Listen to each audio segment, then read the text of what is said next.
আজ তোমাদেরকে নিয়ে যাব এমন এক মন্দিরে যেখানে দেবতার হাতে বন্দুক আছে। চলো মন্দিরটা কোথায় জেনে নেওয়া যাক। এই মন্দিরে আসার জন্য শিয়ালদা থেকে লক্ষ্মীকান্তপুর বা নামখানা লোকাল ধরে ধবধবি স্টেশনে নামতে হবে।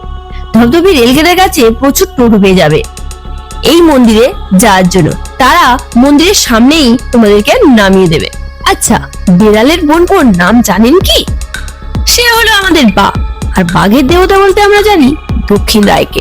মোটামুটি ভাবে আমরা যা জানি, দক্ষিণ রায় হলেন বাঘ সহ সুন্দরবনের সমস্ত পশু ও জঙ্গলের দানবদের নিয়ন্ত্রক এবং জাতি ধর্ম নির্বিশেষে সুন্দরবন অঞ্চলে পূজিত দেবতা। কিংবদন্তি, লোককথা ও ধর্মকথার সংমিশ্রণে সৃষ্টি হয়েছে এই লোকদেবতা দক্ষিণ রায়। ওনার মায়ের নাম নারায়ণী। 1600 শতকে দক্ষিণ রায়ের রাজত্বের সীমানা ছিল পূর্বে পাগলা জেলা, পশ্চিমে ঘাটাল, উত্তরে ভাগীরথী এবং দক্ষিণে কাকদ্বীপ। 1686 থেকে 87 খ্রিস্টাব্দ নাগাদ লোককবি কৃষ্ণরাম দাসের রচিত রায়মঙ্গল কাব্যতে দক্ষিণ রায়ের বিষয়ে বিস্তারিতভাবে বলা হয়েছে।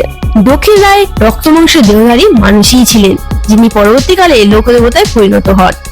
লক্ষ্য করার মতো বিষয় হলো ইসলাম ধর্মের প্রচারক এই গাজীও কিন্তু বাঘের দেবতা। গাজীর চেহারার বর্ণনা মোটামুটি একই রকম। কিছু অঞ্চলে এনাকেও কিন্তু লোকদেবতা হিসেবে পুজো করা হয়। এলাকার জনশ্রুতি ও লোককথা থেকে জানা যায়, স্থানীয় হিন্দুদের জোর করে ভয় দেখিয়ে বা প্রলোভনের মাধ্যমে ইসলামে ধর্মান্তরিত করতে গিয়ে বহুবার এলাকার দেবতা দক্ষিণ রায়ের সঙ্গে গাজীর বিরোধ ঘটে এবং শেষে যুদ্ধ হয়। এতে প্রমাণ হয় দক্ষিণ রায় মানুষ ছিলেন, কারণ দেবতার সাথে মানুষের যুদ্ধ হয় না। এই যুদ্ধের ফলশ্রুতি হিসাবে মানুষের লোককথায় রক্তমাংসের মানুষ দক্ষিণ রায় পরিণত হন লৌকিক দেবতায়। রাস্তার লাগোয়া এই একতলা মন্দিরটির সামনে রয়েছে একটি মাঝারি সাইজের পুকুর। মন্দিরে নিয়মিত পুজো হয় প্রতি শনিবার ও মঙ্গলবার সকাল 9টা ও দুপুর 2:30টায়। এছাড়া বাকি দিনগুলোতে সকাল 11টা এবং সন্ধ্যে আরতি 6:30 হয়। এছাড়াও পয়লা মাঘ বাবার জন্মদিন পালিত হয়, যা জাতাল উৎসব নামে পরিচিত। এইটাই এখানকার মেন উৎসব, যা পূজা হয় রাত 2:30টায়। 26শে চৈত্র, 29শে চৈত্র নীল উৎসব ও সন্ন্যাসী উৎসব পালিত হয়। 7ই আষাঢ়, 9ই আষাঢ় অম্বুবাচী এবং শিবরাত্রি পালন করা হয়। মন্দিরে এখনো পশু বলির চল আছে। সামনে হাঁড়িকাঠ তারই সাক্ষী দেয়। এখানে একটা জিনিস লক্ষণীয় করার বিষয়, দক্ষিণ রায় সময়ের সাথে সাথে মিশে গেছেন মহাদেব শিবের সাথে, তাই নাম হয়েছে দক্ষিণেশ্বর।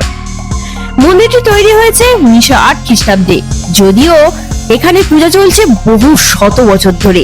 মন্দিরটি অনেকবার আলাদা আলাদা ভাবে সংস্কার করা হলেও তার চূড়োতে এবং থামগুলোতে ব্রিটিশ স্থাপত্যের প্রভাব ভীষণ ভাবে লক্ষ্য করা যায়।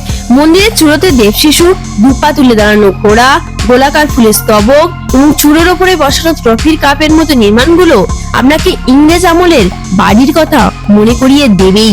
এভাবে হিন্দু মন্দিরে ব্রিটিশ স্থাপত্য বড় একটা দেখা যায় না, কিন্তু মন্দিরের বারান্দা পেরিয়ে ঢুকতে হয় গর্ভগৃহে। সামনের আসনে রয়েছে দক্ষিণ রায়ের প্রায় 7 ফুট উঁচু মূর্তি। সাদা গায়ের রং, মোটা কালো গোঁফ, বড় বড় চোখ, পরনে জামা, ধুতি, বুট, মাথায় মুকুট। কোলে রয়েছে একটি বন্দুক, যা পাখি মারা বন্দুকই দেখতে। শীতকাল বলে গায়ে একটা শাল জড়ানো ছিল।